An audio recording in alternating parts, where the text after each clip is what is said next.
మిత్రులారా నమస్తే, నేను మీ Prasad Murthy. Welcome to Pramu talks. మనం ఏఐ గురించి ఒక ఎపిసోడ్లో కొంచెం ఇంట్రడక్టరీ ఎపిసోడ్గా దాంట్లో చాలా అంటే అది ఏ సెక్టార్స్ని ఇంపాక్ట్ చేస్తుంది, మేజర్ డెవలప్మెంట్స్ ఏంటి, ఏఐలో జాబ్స్ విషయం ఏమిటి, వాటి గురించి క్లుప్తంగా మనం ఒక ఎపిసోడ్లో మాట్లాడుకున్నాం. ఇప్పుడు ఏఐ చాలా రెవల్యూషన్ సృష్టిస్తుందని కదా మనం చెప్పుకునేది.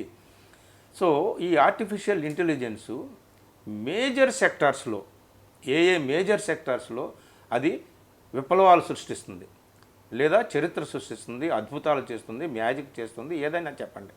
సో మేజర్ సెక్టార్స్, వాటి గురించి మనం అది సృష్టించేటటువంటి రెవల్యూషన్ వాటి గురించి తెలుసుకోవడానికి మన దగ్గర మరో ఐటీ ఎక్స్పర్ట్ ఉన్నారు. ఆయనే Pooran.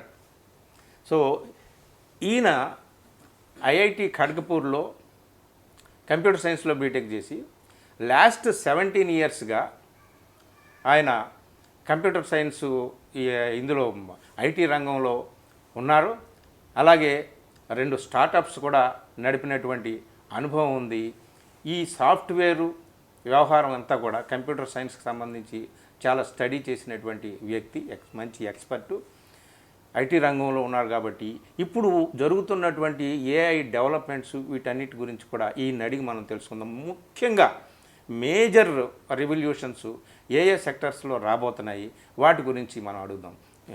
Hi Puran, welcome to Pramu talks. Thanks అండి. Thank you, first of all thank you for accepting to give small interview for us. మా ఛానల్ ప్రేక్షకుల తరపున ముందుగా నీకు థ్యాంక్స్ చెప్తున్నాం.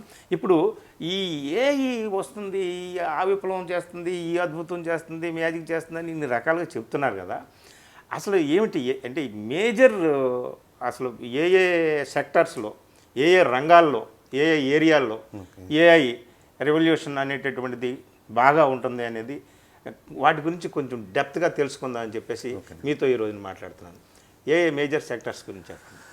సో బ్రాడ్గా చెప్పాలంటే అండి, ఆర్టిఫిషియల్ ఇంటెలిజెన్స్ ఈ రోజున ఒక ఒక ఒక వేవ్ లాగా నడుస్తుంది. మార్కెట్లో అందరూ కొంచెం కంగారు పడుతున్నారు, దాని గురించి సంతోషించే వాళ్ళు ఉన్నారు, బాధపడే వాళ్ళు ఉన్నారు. కానీ ఏఐ గురించి ఒకసారి చెప్పాలి అంటే one of the major inventions of humanity కింద కౌంట్ చేసుకోవచ్చు. అంటే ఫైర్ని కంట్రోల్ చేయటం కానీ, లేదా వీల్ని కనిపెట్టడం కానీ, ఎలక్ట్రిసిటీ కనిపెట్టడం కానీ. ఎందుకు వీటితో కౌంట్ చేస్తున్నాను అంటే, ఆర్టిఫిషియల్ ఇంటెలిజెన్స్ ఎలాంటి ఫీల్డ్ అంటే అన్ని ఫీల్డ్స్ని ఎఫెక్ట్ చేయగలిగిన ఫీల్డ్ ఇది. సో ఎలా అయితే మనిషి ఫైర్ని కనిపెట్టినప్పుడు అగ్రికల్చర్ చేంజ్ అయింది, మ్యానుఫ్యాక్చరింగ్ చేంజ్ అయింది, అట్లాగే ఎలా అయితే ఎలక్ట్రిసిటీ చేంజ్ అయినప్పుడు మన గార్మెంట్స్ చేంజ్ అయింది, మన ఫుట్వేర్ చేంజ్ అన్నీ చేంజ్ అవుతాయి. కాబట్టి ఇట్లాంటి fundamental change in our society. AI అంటే before AI and after AI అని కూడా చెప్పుకోవచ్చు మనం, అంత పెద్ద విషయం ఇది. సో బ్రాడ్గా చెప్పాలంటే అన్ని ఫీల్డ్స్ మనకి ఎఫెక్ట్ అవుతాయండి. కానీ ఈ మధ్య న్యూస్ కానీ స్టాటిస్టిక్స్ కానీ చూస్తుంటే కనుక అర్థమవుతుంది ఏంటంటే 4 మేజర్ ఫీల్డ్స్ మాత్రం ఖచ్చితంగా ఇమ్మీడియట్ ఇంపాక్ట్ రాబోతున్నాయి. 4 మెయిన్ ఫీల్డ్స్ అండి. 4 మెయిన్ ఫీల్డ్స్ ఏంటి? ఒకటేమో ఖచ్చితంగా మనం ఆబ్వియస్గా చూసింది, ఇప్పుడు మీరు యూట్యూబ్లో చూస్తున్నా కానీ ఇవన్నీ చూస్తున్నా కానీ ఆబ్వియస్గా ఎఫెక్ట్ అయ్యింది మనది entertainment are creative field are arts field. Next obvious field effect అయ్యింది ఆఫ్ కోర్స్ మా ఇండస్ట్రీనే. మేమే మా ఇండస్ట్రీని డిస్ట్రాయ్ చేసుకునే టూల్స్ తయారు చేసుకుంటున్నాం. So artificial intelligence is the first thing that is going to destroy our own jobs. మిగతా 2 ఇండస్ట్రీస్ ఇంకా ఏమున్నాయి మనకి, మ్యానుఫ్యాక్చరింగ్ అండ్ దీంట్లో ఎట్లాగో మ్యానుఫ్యాక్చరింగ్ అండ్ ఇండస్ట్రీలో కూడా మీరు ఎట్లాగో చేంజెస్ చూస్తూనే ఉంటారు. మనం దాని గురించి కూడా కొంచెంసేపు మాట్లాడుకుందాం. అండ్ ఫైనల్లీ అసలు అన్నిటికంటే immediate and most impactful area మనకి మెడిసిన్లో ఉంటుందండి. సో ఈ 4 ఏరియాస్లో మాత్రం ఖచ్చితంగా ఇమ్మీడియట్ రెస్పాన్స్ మనం ఈ 2025లోనే చూడబోతున్నాం. సో మనం ఈ మేజర్ 4 ఏరియాస్ని మీరు సెలెక్ట్ చేశారు కాబట్టి ఒక్కొక్క దాని గురించి, అందులో వచ్చేటటువంటి విప్లవం ఏంటి, ఇది చేసేటటువంటి అద్భుతం ఏంటి ఈ ఏఐ ద్వారా, లేదంటే మానవాళికి చాలా లాభం జరగవచ్చు, దాంతోపాటు కొంచెం నష్టం కూడా ఉండొచ్చు. So what is the revolution that AI is going to create in these all 4 major areas? ఒక్కొక్క ఏరియా గురించి మాకు ఒకసారి మాట్లాడదాం. సో మనం అనుకున్న ఏరియాస్ అదే ఆర్డర్లో తీసుకుంటామండి. ఆఫ్ కోర్స్ ఇది ఆర్డర్ ఇంపార్టెంట్ అని కాదు, ఒక్కొక్కళ్ళ లైఫ్ బట్టి ఒక్కొక్కళ్ళ పర్స్పెక్టివ్ బట్టి వాళ్ళకి ఎఫెక్ట్ అయ్యేది వేరే ఉంటుంది. ఫస్ట్ ఏరియా తీసుకునేసరికి మనం లెట్సే క్రియేటివ్ ఫీల్డ్స్ అనుకోండి. మోస్ట్ ఇమీడియట్ మన యూట్యూబ్ దర్శకులు కూడా ఉన్నారు, మీరు చాలా ఇమీడియట్గా చూసే ఇంపాక్ట్ ఏంటంటే already artificial and deep fake news already start అయిపోతున్నాయి.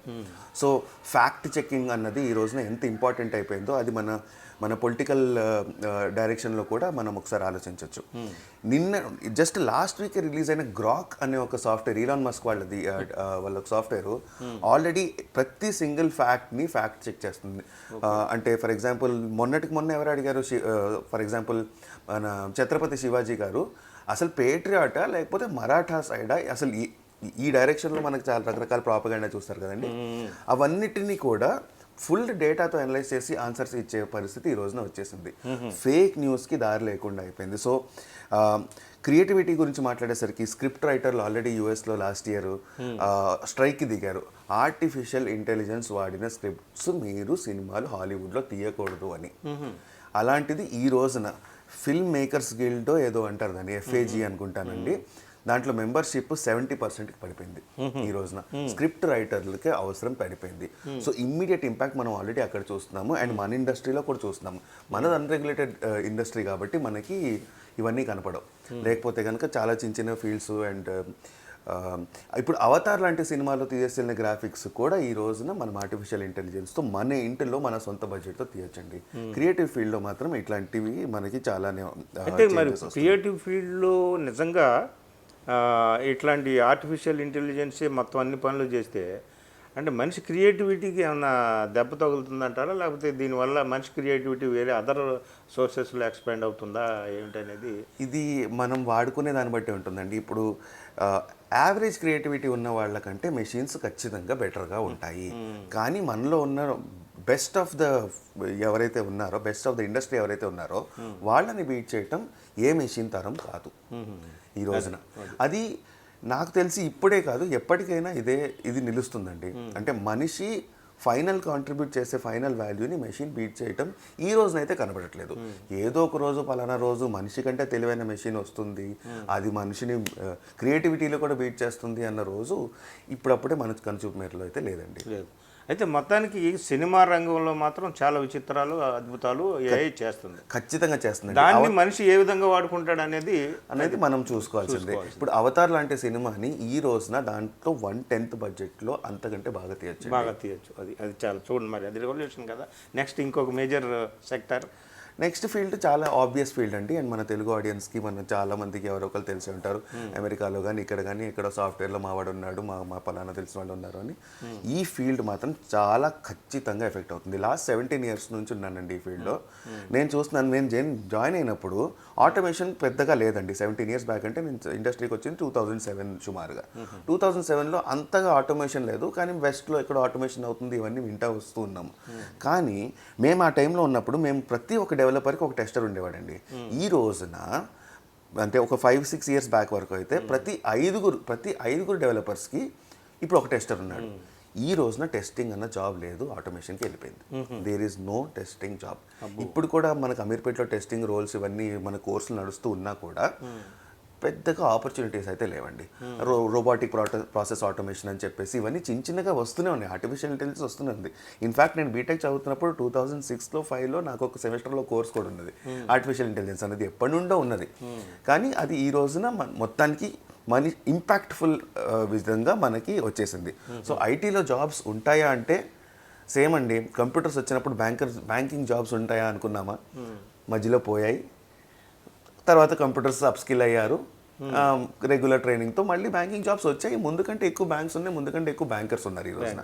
సో సేమ్ థింగ్ ఇదే అవుతుందండి. ఐటీలో జాబ్స్ పోతాయి అంటే షార్ట్ టర్మ్లో పోతాయి, కానీ లాంగ్ టర్మ్లో మాత్రం more skilled and more equipped పీపుల్కి మంచి ఆపర్చునిటీస్ ఉంటాయి. అండ్ ఖచ్చితంగా ఆల్దో 20-30% జాబ్ లాసెస్ అయినా ఆ రికవర్ అయిన జాబ్స్లో 50-60% కంటే ఎక్కువ శాలరీ గెయిన్స్ ఉంటాయి. సో ఇందులో ఇది ఐటీ రంగం అండి. నెక్స్ట్ ఇంకా అనదర్ మేజర్ ఏరియా. ఇప్పుడు మన తెలుగు స్టేట్స్ కానీ మనం మొత్తం ఇండియా తీసుకుంటే కనుక agriculture and manufacturing are the very big areas where it is going to get affected already. So industrial ఏరియాలో అండి. ఇప్పుడు మీరు మామూలుగా మరీ చిన్నపాటి రైతు కాకుండా ఒక మీడియం సైజ్ రైతు అయినా ఈ రోజున డ్రోన్స్తో పిచికారీలు చేయించడం కానీ ఏంటది బగ్స్ ఫర్టిలైజర్స్ వేయటం కానీ ఇవన్నీ ఆల్రెడీ మన తెలుగు రాష్ట్రాల్లోనే చూసాం. మీరు జస్ట్ యూట్యూబ్లో సెర్చ్ కొట్టి చూడండి. ఆల్రెడీ ఆర్టిఫిషియల్ ఇంటెలిజెన్స్ అండ్ ఆటోమేషన్తో అగ్రికల్చర్ స్టార్ట్ అయిపోయింది. అసలు ఒకప్పుడు రైతు అంటే మామూలుగా నార ఇవన్నీ చాలా సింపుల్ ఇన్స్ట్రుమెంట్స్ వాడేవాళ్ళు. ఈ రోజున ట్రాక్టర్ లేకుండా అగ్రికల్చర్ లేదు కదండి. అలాగే ఫ్యూచర్లో ఏఐ లేకుండా కూడా అగ్రికల్చర్ ఉండకపోదు. ఇండస్ట్రీస్లో కూడా అంతే రాబోతుంది. ఇండస్ట్రీస్ మ్యానుఫ్యాక్చరింగ్లో కూడా ఆల్రెడీ మనం రోబోటిక్ ఆర్మ్స్ని మనం చూసే ఉంటాం. మనం ఇండస్ట్రీ కార్ మ్యానుఫ్యాక్చరింగ్ ఆలోచిస్తే ఏవో రోబోటిక్ చేతులు వచ్చి వాటి పరికరాలన్నీ అమర్చడం మనం ఇమాజిన్ చేసుకుంటాం.